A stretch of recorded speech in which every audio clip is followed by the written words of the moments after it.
Courtney. Hey, Alex. Nice to see you again. To be here. How has this week been for you? It's been good. It's been good. Good. Yeah, a lot of talking, a lot of Okay. open communication, and that's been really good. We've had a lot of time to just, Luke and I have had a lot of time to just sit down at the table and just discuss things, and so that's been really good and eye-opening as far as what we're both capable of. When I was, so afraid that I will always try to carry a lot of weight, and realizing that is not how it always has to be. So. Okay, so the both of you have kind of been discussing the things that we've been talking about here. Yeah. Wonderful. Yeah. And that's been going well? Mm-hmm. It has been. Okay. Very, very enlightening and encouraging, I guess, more than anything else. Just encouraging to know that it's not always going to be the way it always has been for me. It's, it's now going to be a shared weight. It's going to be like a yoke almost, and we're treading along instead of just me plodding along. Oh, great. Yeah. That sounds like some real progress in it that is, area. Because, yeah. like, the first week we spoke, you had mentioned that maybe in some ways you didn't feel like you were getting the support that you needed, or the support in the way that you needed from your fiancé. Yes. So you feel like maybe that has changed now? Yeah, and I think a lot of it has been, it's just stuff that I haven't realized until we actually talk about it here, and then I am able to gain enough courage to bring it up in conversation. And he's like, yeah, I've noticed that you're pretty closed off too, and you try to save the world, and that's not your job. And so wonderful. Yeah, it's been good. Wow, that sounds like you've made a lot of progress in that area, so that's great. I'm really happy to hear that. Oh, thank you. Wonderful. Well, I do want to focus this week especially on kind of the things that you can do to possibly manage your anxiety, especially with your wedding coming up down the line. But before we get to that point, I really wanted to touch on one thing that you mentioned last week, and this may have somewhat already been mitigated through your discussions with your fiancé. But one thing especially stood out to me last week, and that is that you said that your biggest fear was that you would flee from the engagement. So that especially stood out to me because you labeled it as your biggest fear. And on the other hand, it sounds like you have a wonderful guy. He's understanding. You're having, great communication, especially now. So please correct me if I'm wrong, and just say no, that's not right at all if I'm going in the wrong direction. But with this anxiety related to your upcoming wedding, and that it seems somewhat accelerated the anxiety that is than it usually is for you. I'm wondering if a small part of you, I'm wondering if a part of you is maybe afraid in some way to be happy, or to allow yourself to go there. What do you think? I think there's a large chance that that's a correct assumption. Okay. Yeah. Just looking at some of the recent past and feeling that, bad things happen because I've done things wrong, and so this is my punishment. So here's something amazing in my life. Why in the world is this so amazing? Surely the gods are angry. They're going to come after me type idea. So it's kind of this, it's probably a self-worth, self-hatred aspect that's kind of low-lying and at the base of things. But, this is a really great thing. This is, one of the best relationships that has happened in my life, and so here we are at looking down the future, and I'm actually excited to look at the future instead of looking at it kind of dreadfully. But yeah. Right. Yeah. So just stepping back to what you just said there for a second, the self-hatred. What Where does that come from? I don't know.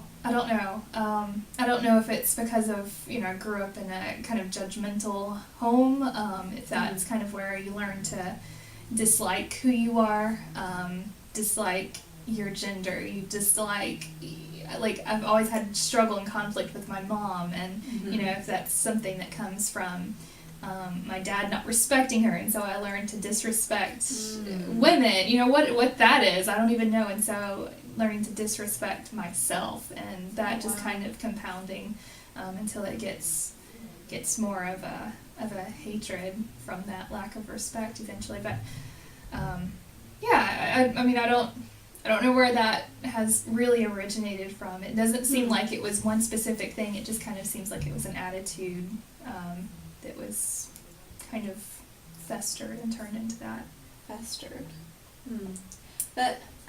That sounds like that must be something really hard to kind of deal with if that's what's going on in your head, in the back of your mind, while happy things are happening in the back of your mind. Correct me if I'm wrong.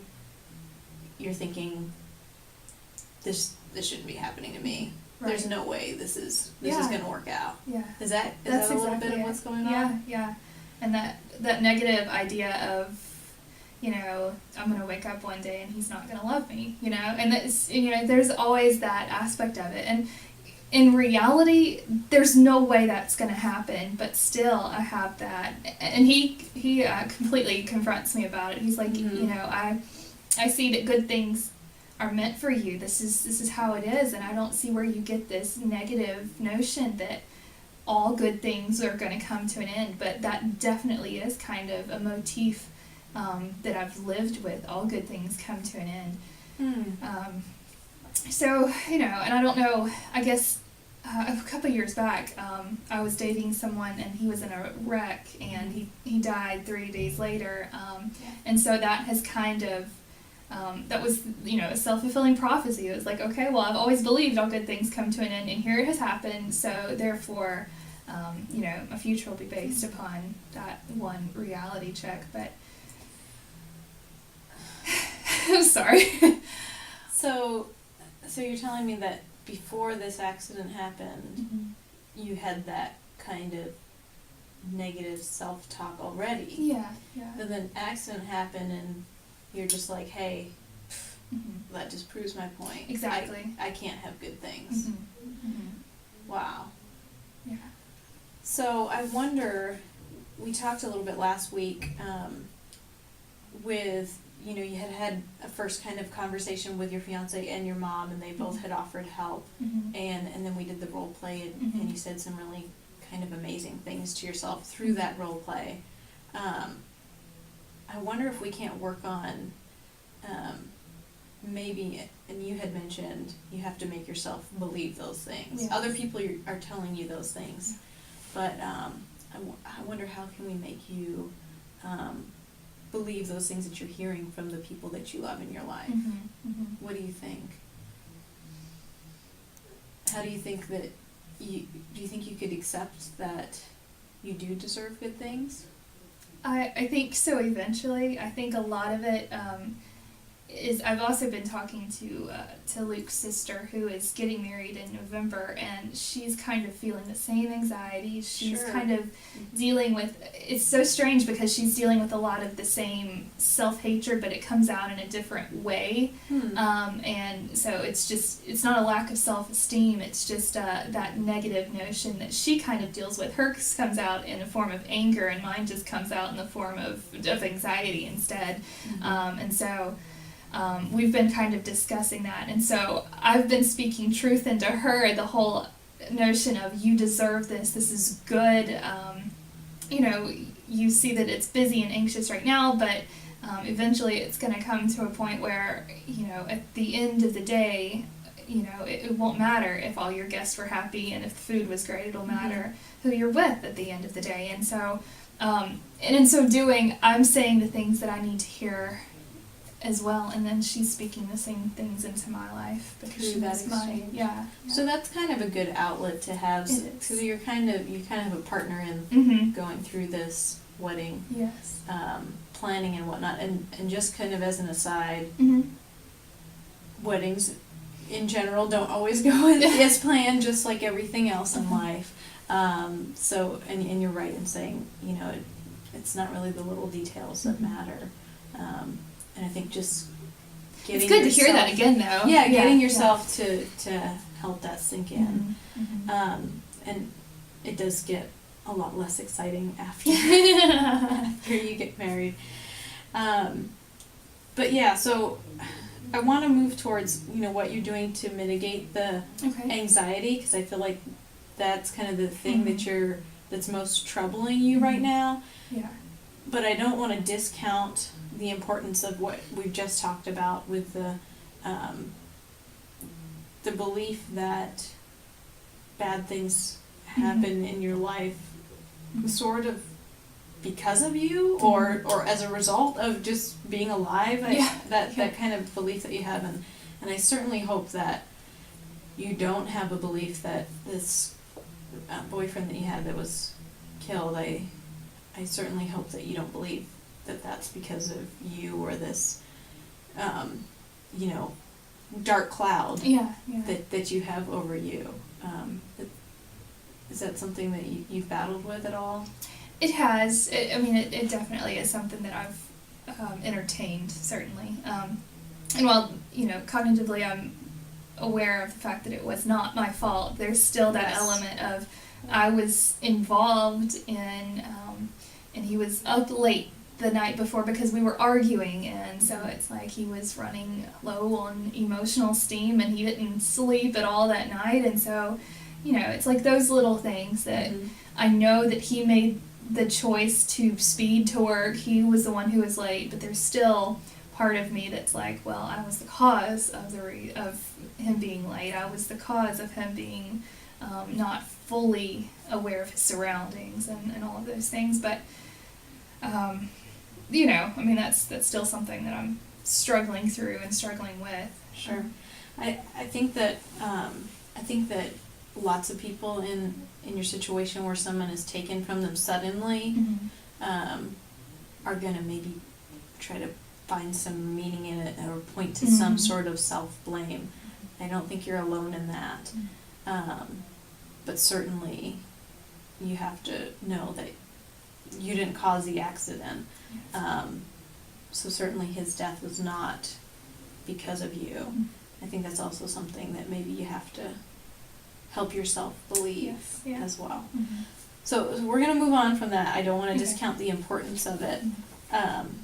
But we're going to move on and focus on the anxiety for the rest of the session. And I hadn't asked you before, we talked about the panic attacks last week and kind of defined that. And I hadn't asked you before, after you told me that you couldn't remember a time in your life that you weren't really stressed about something, what have you done in the past about your stress? I go for a jog, or or I'll journal about it and at least put it to words so that I can actually see in list form what it's actually, you know, causing it and that sort of thing. And I guess naming your dragon type thing, and so it kind of helps by it being written down and being, you know, able to close the book on it and put it away, even though it still may or may not be there, but it's something that you know, at least I've named it, and that kind of helps. But really, having some sort of physical outlet of, you know, going for a jog and clearing my head and thinking about breathing instead, that has helped probably more than anything else. And then, like, happy endorphins and all that stuff too. Oh yeah, I mean, I'm really glad that you're already doing that, because I'm a huge believer in, you know, physical activity for whole body wellness, and those endorphins, absolutely. You kind of forget everything that's going on in your life with exercise. Is there anything else other than the journaling and exercise that you've tried before? Some like muscle relaxation techniques, but that really doesn't do it as much as like really just getting outside and you know, now that, you know, we talk about it, I haven't run when I'm feeling stressed. I guess I haven't really thought it through enough. It's like I go running because I need to go running instead of I need to run in order to clear my head. And really what I need to, like, that would help so much if I did it this week, this afternoon. Even, Wonderful, so. wonderful. Yeah, I think that's like definitely a great direction to go in.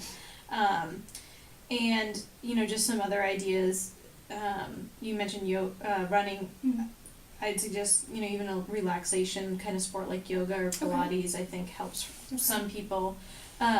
Also, have you ever tried any kind of aromatherapy or like relaxing music? Mm-hmm. Maybe something that you might consider in the future. And then just doing a little research, there are some also natural remedies that I've found and that you could probably like ask your doctor about. But there's an herb called kava that's supposed to be like really helpful in anxiety. Oh, great. But I would definitely ask your doctor about that. And then, so those are some things that maybe you can work on, especially if you feel the anxiety building, maybe some techniques that may or may not help. But let's look at the flip side for a second. Say you have an anxiety attack coming on, you try some of those things, none of them work. What are you gonna do?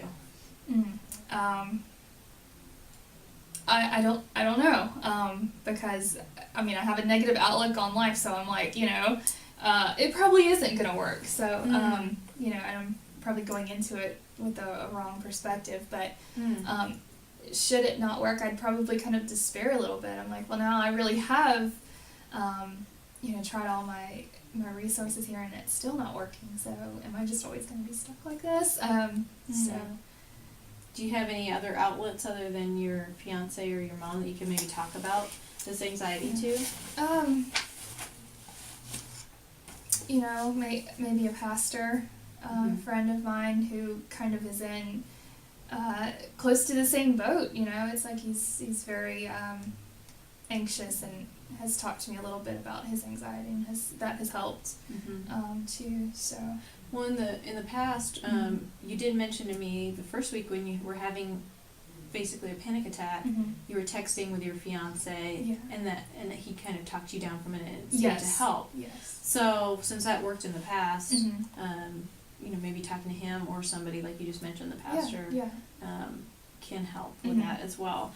And then just finally, I would suggest, I know you had mentioned outside the sessions before that you were talking to somebody already, and I would just suggest talking to them about the anxiety as well. And there are, like with the research, there are medications that can be taken with anxiety if that's something you're open to as well, that are, allegedly can help reduce stress and anxiety as well. So what, in this whole scenario, what does success look like for you? Just a reduced amount of stress, just really, or going into stress, recognizing that it's stress and seeing that I've made strides, that it's not affecting me as much as it has affected me in the past, or in the present, really. I think that would be success for me, yeah. And I feel like you've already made strides in that direction, as you mentioned, with the great conversations you've had with your fiance this past week. So I feel hopeful about that goal being reached for you.